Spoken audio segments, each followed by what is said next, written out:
G'day everyone, welcome back to Pommyinoz. How are we all doing? I hope we're all doing really well. We're only 2 days out from the AFL season. We're getting very close and we're really cracking into these season previews. If you are new around here, please drop a like, please drop a subscribe. We've got an absolute plethora of content coming out over this year and it'd be great to have you join me. If you are a returning Pommyinoz guy, good to see ya. So without any further ado, let's get stuck into Melbourne Demons.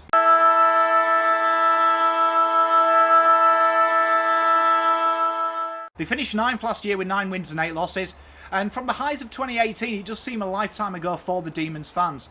Melbourne are way too inconsistent. They beat most people's bottom sides in the first half of the year and their season was a story of inconsistency. It looked like it was heading to disaster though in the back half of the year. Melbourne are that side though, they are inconsistent. Last season was case in point. They lost to many people's bottom sides in the opening rounds of the AFL season, only to head home with an absolute wet sail and really fly home, winning 6 out of the last 9 fixtures and being on the precipice of finals.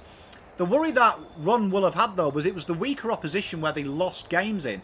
When finals are on the line, their inconsistency came back in key games, and it has held the Demons back for the last couple of years. They had really the perfect multi-killer in any bet over the week. They're a tough team to pick because when they're at their best, they are a very good side. Petrarca was one of them players that kind of personifies their entire team's ethos. 1 minute good, 1 minute average. But last year he was an absolute shining light in the midfield. He was a highlight, amassing the ball, dictating the play, and become the jet that he's threatened to be in the last couple of years. That threesome of Petrarca, Gon and Oliver was simply amazing at times and almost unplayable. And given the fact that they have solid players on the outside, such as Ed Langdon, who offers a width and a creativity, is really spot on for them. It really allows them to have that second option of give and go and really penetrate teams. They've acquired well in the off-season, finally picking up a genuine goal kicker in the name of Ben Brown, and with Lever and May really to hopefully play a full season for them, a backline that was already strong has suddenly got stronger. They'll fancy they have the tools because they do to go deep into 2021, and let's hope they do.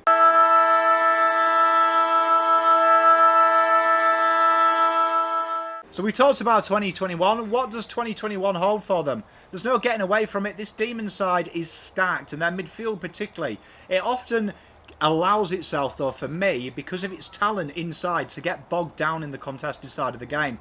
And we know all the top sides like to free the ball up onto the wings. Sometimes they become a victim of their own game plan, particularly as well the form of Gus Brayshaw, who looks kind of disjointed now Viney is back on the ball.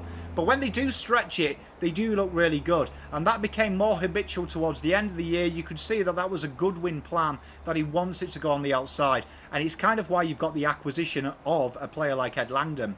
Ben Brown as well, if he can find that form, they will be really intuitive and looking forward to what year they can have ahead. Ben Brown is a natural game winner, 60 plus a year goal scorer if he needs to be. And when you've got track, you've got Ed Langdon delivering the ball to you, you should be fine. Particularly if Brayshaw can find that 2018 form, they've got the tools to go real deep into 2021.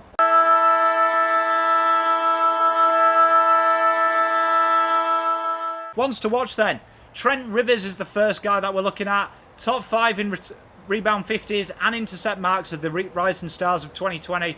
13.7 touches, 3.1 marks, 1.4 tackles and 0.2 goals. And he's got it all really as old Trent Rivers. He's a real modern day intercepting half-back player. He looks to set transition from attack and he really excites me. It's allowed Christian Salem as well to go a bit forward. He has got all the tools. He looks to go inside as well. He's quite happy to play the 1-2 as well and move ahead of the ball.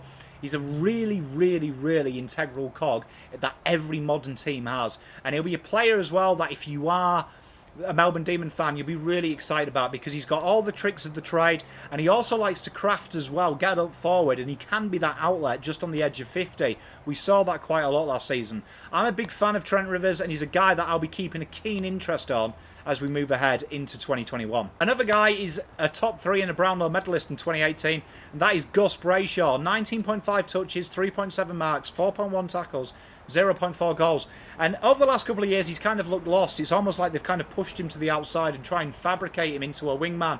I think he does his best work on the ball, and I think he needs to be running at the ball. I like to see Oliver, feed this guy here and be his offsider. Brayshaw's got great talent. He's an accumulator when he needs to be. He's got a great vision as well. He spots the pass, and he's very aggressive and direct in his running patterns as well. I think this guy is underrated, and I'm hoping we can find his best form. And I've just got a feeling that this year, the way that they've acquired and what Melbourne are building, I think he's that type of player. I think he's a player that is built for a team that is running the ball and playing quickly, and it seems Demons have added that to their game. I'm really excited about Gus Brayshaw's year this year. I think he is going to break out and find that form again, and I, for one, will be right behind him. I'm looking forward to it. One of my favourite players to watch. And the other guy we're going to look at is Ben Brown, the big recruit this year. 10.6 disposals, 4.8 marks, 1.1 tackles, 2.2 goals. And this guy is a natural game winner, natural goal kicker. And he suits what Melbourne have been lacking. He is a great target. He does like to play isolated. We know Tom McDonald quite often gets isolated. Ben Brown likes that. He likes to drop deep for the ball as well. You know, he's got a good snag on him as well. He loves to get the old 60-metre goals going, doesn't he? And I'm a big fan of him, and I think this acquisition is brilliant. A change of scenery for him, it freshens him up. He's going to be the centre pillar of this side as well. And he's got a great midfield delivering to him. If he can't do it at Melbourne D's and he can't be the answer to the problems, Melbourne might have to look elsewhere. But I am excited, and I think he will absolutely go off this year for the Demons. He's a solid player. He's an absolute game winner as well. And I'm excited about seeing him as well. I think he'll be well in the goals.